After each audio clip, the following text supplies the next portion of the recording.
Welcome back, guys. And if this is the first time you're joining me, a big welcome to you. Welcome to the family. I have been giving some thought about sharing a little bit more about my personal story because for those of you who have been with me from the beginning, like back in the end of August, really September is when I got started. You know that what I really share about is my experience, stories about my experiences of living in Jamaica, right? So I lived in Jamaica for 52 years, so I have a few stories to tell, and so that's what I normally do. But when I did the first video, I never really embarked on this whole video channel thing like intentionally. It kind of just was a buck up because I did this video with my girls, my two daughters. One was filming, the other one was sitting by watching, and everybody was having a good laugh. And I just did this video randomly and just forgot about it. And I really didn't think like anybody apart from family and close friends would be interested in watching it.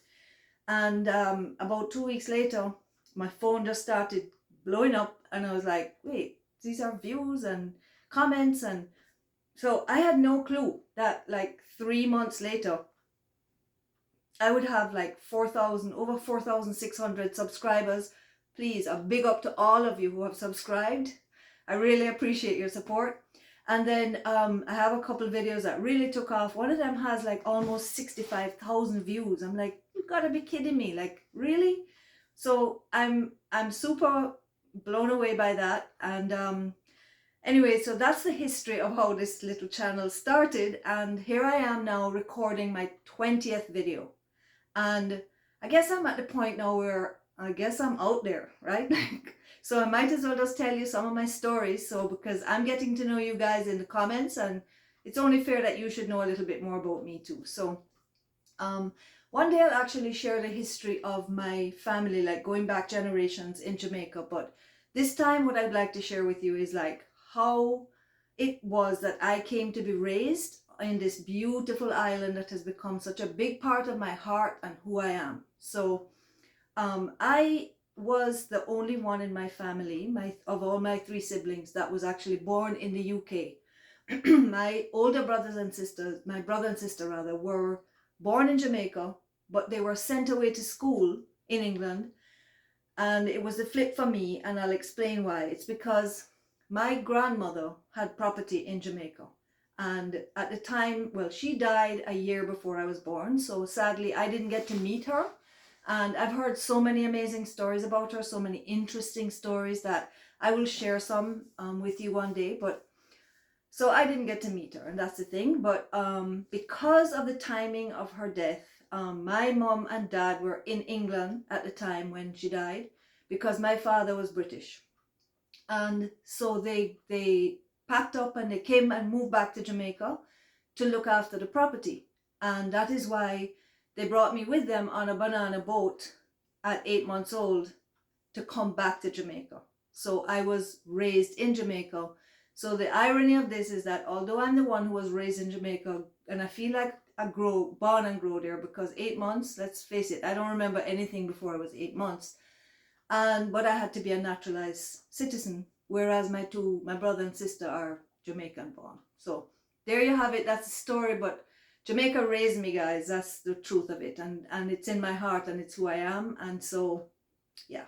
So anyway, the way my mother and father met, I find really interesting as well, because I was told, at least, that my grandmother sent my mother to Up Park Camp in Kingston to go and be like a receptionist or something. I guess she wanted her to meet an officer. You know, this must have been the plan. Well, it worked, because she met my father, who was a British officer, an army in the British Army, and posted to Up Park Camp. So of course they met, and the rest is history, right? So this is why I came back at 8 months old, and my love affair with the island of Jamaica. That island, Jamaica, has taught me so much. So I would like to just quickly fast forward 19 years later. My dad passed away, and within a year my mom had a massive stroke, which made her unable to speak. So that's almost like you have your mother there, but she can't really parent you or teach you stuff because she can't talk to you, and your dad is gone, right? So at the time, my brother was living in Orlando, married and living in Orlando, and my sister was living in New York, I think, at the time. And I was in University of Toronto my goal was to be a doctor. But I kind of pushed that goal aside and said, okay, I'm going back to look after my mom, to look after the property. I thought this was what I was going to do. And so I head back home to do that. So at this point, I was 20 years old. And I took care of my mom pretty much for 35 years. When we moved to Canada, she came with us, and so she passed away 3 years ago here in Canada. And she was a very strong woman, and she was one of the most, if not the most positive woman I have ever known. She was a rock. And then I must tell you though that when I came back to the property at 20, I had to now learn how to run a property in Jamaica, like pretty much as a kid. Like we all know, like when you're 20, you're just getting started in life. So I had to learn things like how to brand bulls, how to inject cattle, vaccinate them or worm them with needles, what to do when a stone wall crumbles, who to call and how to get that fixed, to call a mason or whatever. What is a wire gate?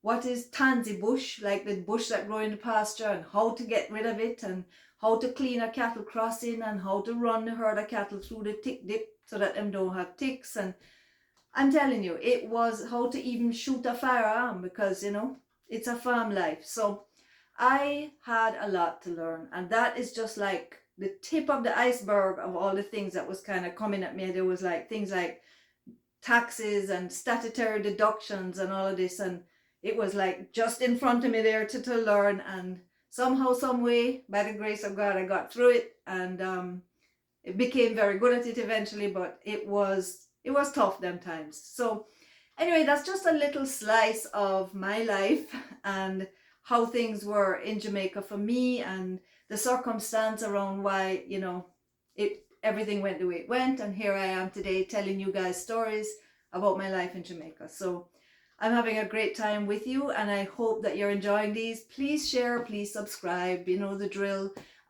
Like, comment, always comment. I really enjoy those. So have a great time until I see you on the next video.